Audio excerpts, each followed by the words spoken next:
La population du Grand Nord et les jeunes du Grand Nord sont étonnés de savoir jusqu'où l'élite politique du septentrion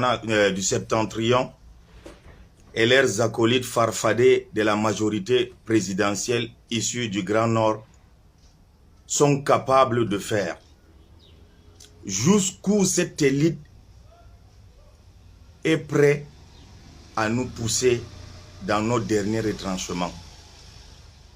Une mobilisation de 100 000 jeunes avec une facture très salée de 1,340 milliard et poussière.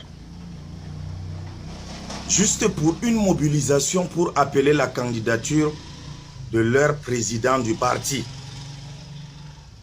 Et pourtant, avec 1,340 milliard, nous pouvons faire le gravillonnage sur des kilomètres dans la ville de Maroua.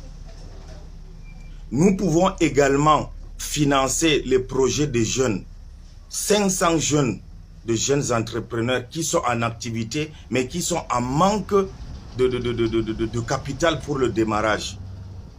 Avec 1,340 milliard, combien de points d'eau peut-on réaliser? Avec 1,340 milliard, combien de coopératives agricoles et d'élevage de jeunes, de coopératives, peuvent être financées? Avec 1,340 milliard, combien des activités génératrices de revenus pourront financer cet argent? Nous avons de jeunes tailleurs, nous avons de jeunes mototaximans, nous avons de jeunes soudeurs, nous avons de jeunes commerçants et boutiquiers qui se donnent corps et âme dans leur activité pour fuir la mendicité. Avec 1,340 milliard, nous pouvons financer presque 500 jeunes, 500 activités génératrices de revenus. Pourquoi cette élite se moque de cette jeunesse? Jusqu'où vous êtes prêts à narguer la jeunesse du septentrion? C'est quand même déplorable. C'est très déplorable.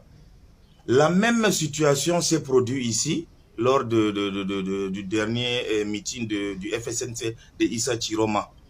Ils ont mobilisé des jeunes en Poutourou, mais à la fin, d'autres n'ont pas reçu leur per diem. Si réellement le RDPC a fait ce qu'il a fait, si le RDPC a pu défendre son bilan ou a fait des réalisations concrètes, est-ce qu'on avait besoin de 1,3 milliard pour payer aux jeunes pour qu'ils assistent à cette manifestation? Soyons un peu sérieux. Soyons un peu sérieux. La jeunesse de l'an 2000 n'est pas celle de 2025. La jeunesse est de plus en plus consciente. Les mentalités ont évolué. Les mentalités ont changé. Les intimidations ne passent plus. Les achats de conscience ne passeront pas. Chacun viendra défendre son bilan. Et chacun viendra présenter son programme. Pendant 42 ans, on a été matraqué systématiquement et psychologiquement. Mais c'est fini. C'est fini. La jeunesse souffre. La jeunesse du septentrion souffre. Elle souffre, mais on n'entend pas les cris. Et ces élites corrompues, ces élites dites de la majorité présidentielle, qui expédient ou qui envoient leurs enfants dans des universités américaines, françaises et allemandes, alors que les braves jeunes se battent sur place pour obtenir leur diplôme. Avec quelle porte de sortie? Trop, c'est trop. Trop, c'est trop. Bonjour les enfants, c'est papa. On va rester au petit vélo les enfants. Ne vous inquiétez pas. Partage, frère. Tu es fatigué, ton cœur commence à te faire mal. Seulement pour regarder, ça te dérange à la tête. Mon mur est un asile psychiatrique à ciel ouvert et ma salle d'attente est toujours bondée. Bienvenue à la clinique les enfants, bienvenue dans le bloc populaire. Ce qui m'étonne avec les grands enfants du Grand Nord, il dit la jeunesse du Grand Nord, du Septentrion souffre, mais on ne les entend pas. Mais quand ils chantent Paul Biya Gamal, on les entend. Il est temps qu'on entende aussi la jeunesse qui souffre. Ce n'est pas la jeunesse qui crie Paul Biya malheureux, la jeunesse laudatrice qui va venir pleurer à la place de la jeunesse qui souffre. Ce n'est pas la jeunesse couchée à plat ventriste, comme vous l'appelez, la jeunesse mendiante du Grand Nord, qui va venir pleurer à la place de ceux qui veulent de l'eau, des ponts, des forages, le gravillonnage et tout. Non, je vous ai dit, et vous ne voulez pas l'accepter parce que votre langage n'est pas encore à la hauteur de la situation qui nous pend au nez pour 2025. Non, mon frérot du Nord. Explique aux frères du Nord qu'ils vont devoir se battre contre d'autres jeunes du Nord qui ont décidé de vendre l'avenir de la jeunesse.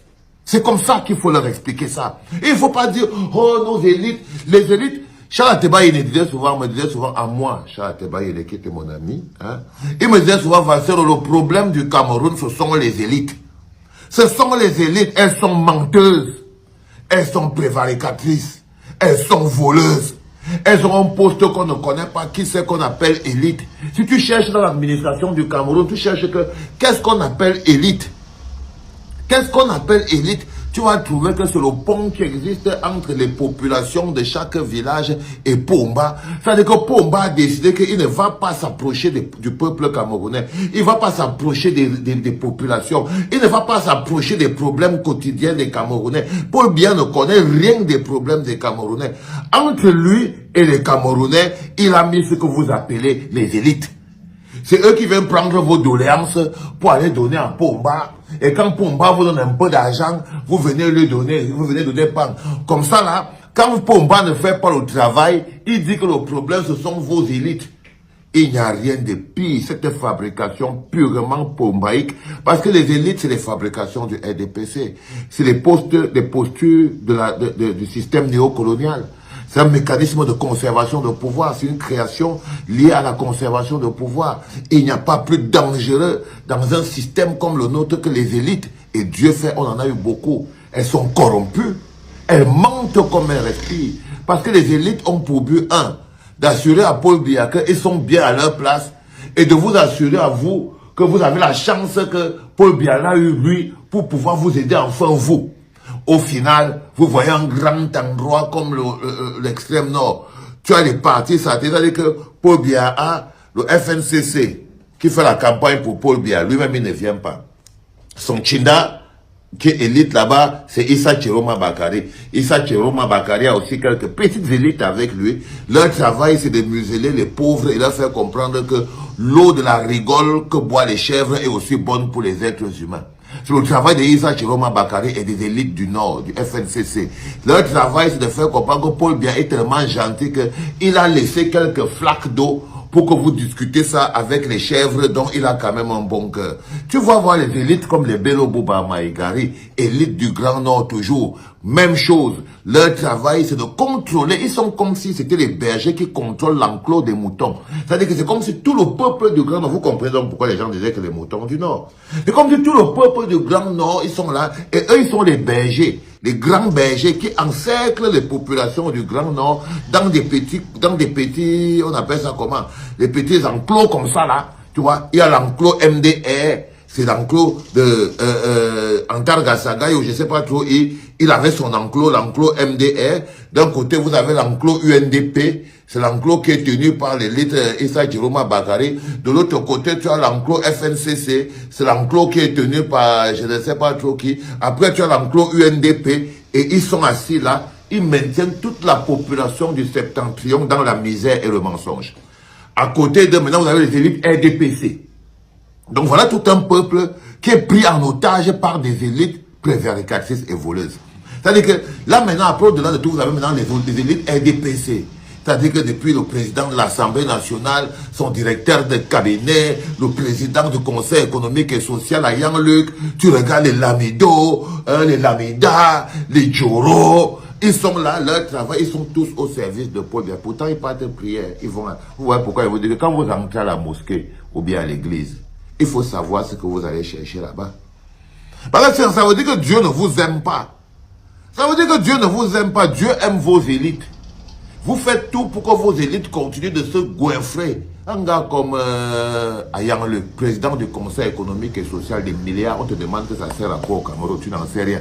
On vient de faire encore tout un immeuble milliardaire pour le Conseil économique et social pour payer les factures d'Ayang Luc pour qu'il mange avec. Belobouma, Kawaye Yege Djibril, grosse élite du Grand Nord, les milliardaires. Il a déplacé toute l'Assemblée nationale, il est parti poser dans son village. Il a dit que c'est ici que ça se passe. Il est propriétaire. Comme je vous dis, ceux qui pensent que oh, le pouvoir, les boulous, on fait ceci, calmez-vous. Calmez-vous. Calmez-vous, c'est parce que ces villageois boulous se lèvent tous les jours parce que c'est le domptol qui les froisse le cerveau, ces sous-là, alcooliques là. Ils se lèvent pour venir discuter des choses qui ne leur appartiennent pas, comme le pouvoir. Vous les voyez là, oh, Paul Biya. Non. Là, depuis que je prononce les noms des barons là, vous avez entendu, j'ai mis son nom dedans? Non. Quand je vous parle qu'à Yang Luc, il a assis au Conseil économique et social depuis 30 ans. Les immeubles, 1 milliard par an, il mange pour son salaire. L'autre a déplacé l'Assemblée nationale, il est parti déposer directement dans son village. Il te parle maintenant de toutes les autres élites propriétaires de partis politiques. Un seul objectif, maintenir tous les enfants du septentrion dans l'enclos. Dans les différents enclos. Et je crois qu'avec un peu de chance, il y a encore ces voix-ci qui montent. Je vous préviens, n'ayez pas peur des mots. Nous sommes en résistance, nous sommes en bagarre. Il ne s'agit pas de la loi. La loi est utilisée contre le peuple, donc la loi est illégale. Ils ne peuvent même pas respecter la loi eux-mêmes, sinon on aurait affiché la liste électorale nationale. Nous allons devoir y aller avec les mains. Les mains.